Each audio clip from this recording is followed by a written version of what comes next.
Assalamualaikum warahmatullahi wabarakatuh. Pertama-tama marilah kita panjatkan puji dan syukur kehadirat Allah Subhanahu wa taala karena atas limpahan karunia-Nya lah kita dapat berkumpul secara virtual ini dalam keadaan sehat walafiat tanpa kurang suatu apapun.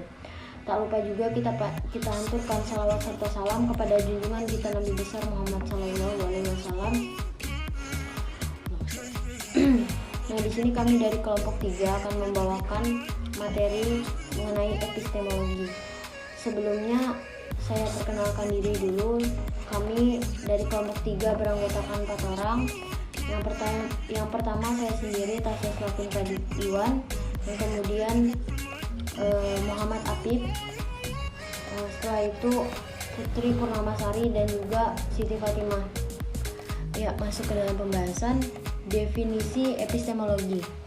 Nah, istilah epistemologi berasal dari bahasa Inggris epistemologi yang merupakan gabungan dua perkataan Yunani, yaitu episteme yang bermaksud pengetahuan dan logos yang bermaksud ilmu, sains, kajian, teori, dan pembahasan.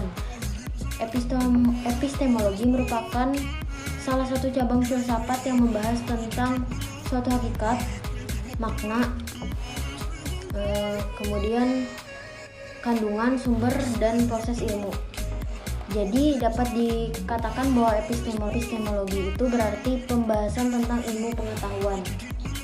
Istilah epistemologi juga dikaitkan dengan konsep ilmu. Dalam bahasa Arab, perkataan epistemologi diterjemahkan sebagai Nazariyah al-Ma'rifah.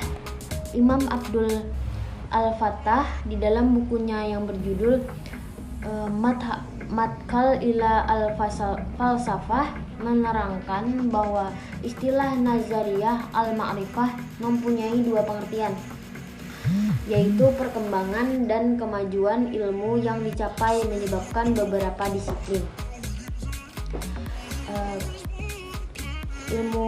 Beberapa disiplin ilmu lain telah muncul dari induk filsafat yang terdiri dari 3 komponen utama, yaitu ontologi atau teori hakikat wujud, kemudian epistemologi teori ilmu, dan aksiologi teori nilai.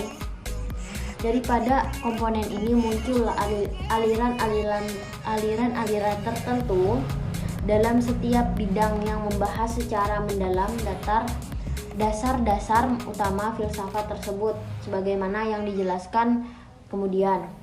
Baik, di sini saya akan melanjutkan presentasi dari teman saya. Baiklah, secara epistemologis, ilmu dimaksud di sini adalah hasil dari pengalaman manusia melalui eksperimen untuk mengambil suatu hipotesa lalu menentukan kesimpulan, baik secara deduktif atau induktif. Berpikir secara deduktif dilakukan sebagai proses penalaran dan pengambilan kesimpulan dari umum ke khusus. Dengan kata lain, metode berpikir deduktif adalah suatu metode berpikir logis yang menerapkan hal-hal umum terlebih dahulu untuk seterusnya dihubungkan dalam bagian-bagian yang khusus. Simplitas perlu diurai tentang penalaran secara deduktif, di mana ini dilakukan melalui serangkaian pernyataan yang disebut silogisme, terdiri atas beberapa unsur, yaitu dasar pemikiran utama atau premis minor, dasar pemikiran kedua atau premis mayor, dan yang terakhir adalah kesimpulan conclusion. Baiklah, di sini saya akan melanjutkan penjelasan saya. Premis adalah proposisi yang berfungsi sebagai dasar pemikiran atau penarikan kesimpulan dalam silogisme. Premis dapat dibedakan menjadi 2, yaitu premis mayor dan premis minor. Premis mayor adalah predikat dalam suatu premis dan premis minor adalah subjeknya. Dapat kita simpulkan premis mayor adalah predikat dan premis minor adalah subjek. Sedangkan kesimpulan adalah suatu proposisi yang diambil dari beberapa premis dengan aturan-aturan inferensi. Bisa dibilang juga kesimpulan merupakan suatu gagasan yang tercapai pada akhir pembicaraan. Dengan kata lain, kesimpulan adalah hasil pembicaraan atau inti-inti dari pembicaraan yang ada di premis mayor dan premis minor. Baik, di sini saya akan melanjutkan presentasi dari teman saya tentang jenis penalaran deduktif dalam perspektif siologisme, yaitu 1.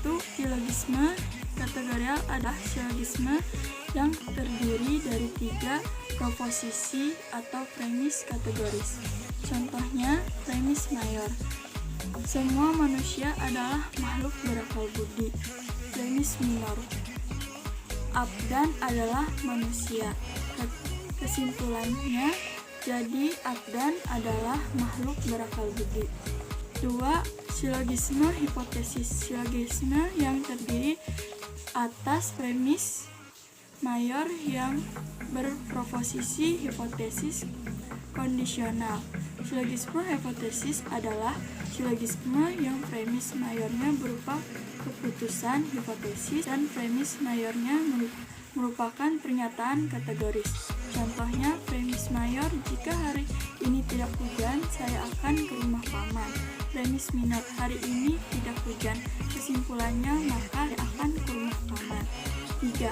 Silogisme alternatif. Silogisme yang terdiri atas premis mayor yang berbentuk proposisi alternatif. Silogisme alternatif adalah silogisme yang premis mayornya alternatif. Premis minornya membenarkan salah satu alternatifnya dan kesimpulannya menolak alternatif lain. Contohnya, premis mayor, kakek berada di Banteang atau Makassar. Premis minor, kakek berada di Banteang. Kesimpulannya, jadi kakek tidak berada di Makassar. 4. Entimen. Silogisme ini jarang ditemukan dalam kehidupan sehari-hari, baik dalam bentuk lisan maupun tulisan. Hanya dikemukakan premis mayor dan kesimpulannya. Contohnya, Fajar berhak mendapatkan peringkat 1 karena Fajar telah berusaha keras dalam belajar.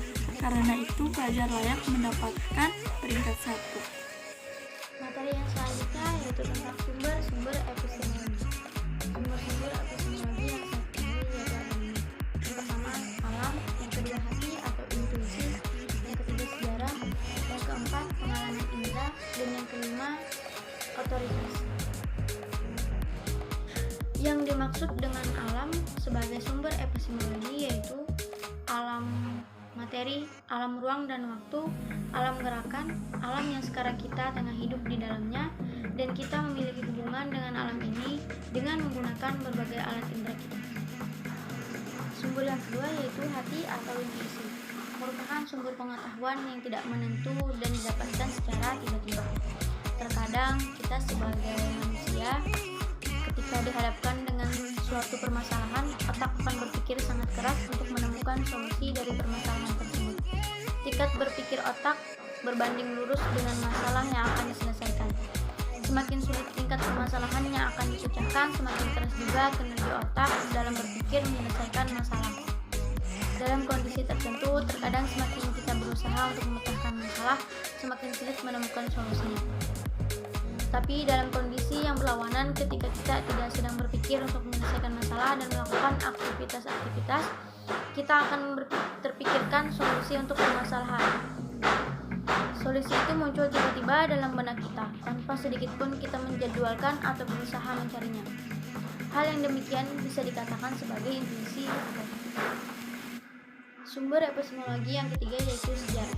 Sejarah adalah sumber lain epistemologi yang sekarang ini dianggap sebagai suatu sumber yang sangat penting. Al-Quran sangat mementingkan sumber ini karena menurut Al-Quran selain alam dan hati masih ada satu sumber lain yaitu sejarah. Jika kita mengatakan bahwa alam adalah sumber epistemologi, maka di dalamnya juga berisi sejarah. Al-Quran secara jelas dan tegas menyatakan bahwa sejarah merupakan bahan kajian. Dengan demikian, maka sejarah itu merupakan salah satu sumber epistemologi. Sumber yang keempat yaitu pengalaman indera atau empiris. Sumber pengetahuan ini dirumuskan berdasarkan kegiatan manusia yang suka memperhatikan gejala-gejala yang terjadi di sekitarnya. Misalnya, peristiwa terjadinya hujan di bumi. Peristiwa ini terus terulang-ulang dan dengan proses kejadian yang sama. Hal ini menjadi daya tarik bagi manusia. Muncul pertanyaan mengapa selalu turun hujan. Dari pengalaman itulah manusia bergerak untuk bernalar hingga melakukan penelitian penyebab terjadinya hujan. Dan sumber yang kelima yaitu otoritas. Otoritas adalah kekuasaan yang sah yang dimiliki oleh seseorang dan diakui kelompoknya. Otoritas menjadi salah satu sumber pengetahuan karena kelompoknya memiliki pengetahuan melalui seseorang yang mempunyai kewibawaan dalam pengetahuannya. Pengetahuan yang diperoleh melalui otoritas ini biasanya tanpa diuji lagi, karena orang yang telah menyampaikannya mempunyai kewibawaan tertentu. Yang selanjutnya yaitu tujuan epistemologi. Menurut Jacques Maritain mengatakan tujuan epistemologi bukanlah hal yang utama untuk menjawab pertanyaan apakah saya dapat tahu, tetapi untuk menemukan syarat-syarat yang memungkinkan saya dapat tahu. Hal ini menunjukkan bahwa epistemologi bukan untuk memperoleh pengetahuan, kendati pun keadaan ini tak bisa dihindari. Akan tetapi, yang menjadi pusat perhatian dari tujuan epistemologi adalah lebih penting dari itu, yaitu ingin memiliki potensi untuk memperoleh pengetahuan. Adapun landasan epistemologi yaitu metode ilmiah, yaitu cara yang dilakukan ilmu dalam menyusun pengetahuan yang benar. Metode ilmiah merupakan prosedur dalam mendapatkan pengetahuan yang disebut ilmu. Metode ilmiah merupakan penentu layak tidaknya pengetahuan menjadi ilmu, sehingga memiliki fungsi yang sangat penting dalam bangunan ilmu pengetahuan. Adapun hakikat epistemologi yaitu bisa dijadikan sebagai penyaring atau filter terhadap objek-objek pengetahuan. Epistemologi ini juga pada hakikatnya bisa menentukan cara dan arah berpikir manusia, atau untuk menafsirkan dan membuktikan keyakinan bahwa kita mengetahui kenyataan yang lain dari diri sendiri. Mungkin hanya ini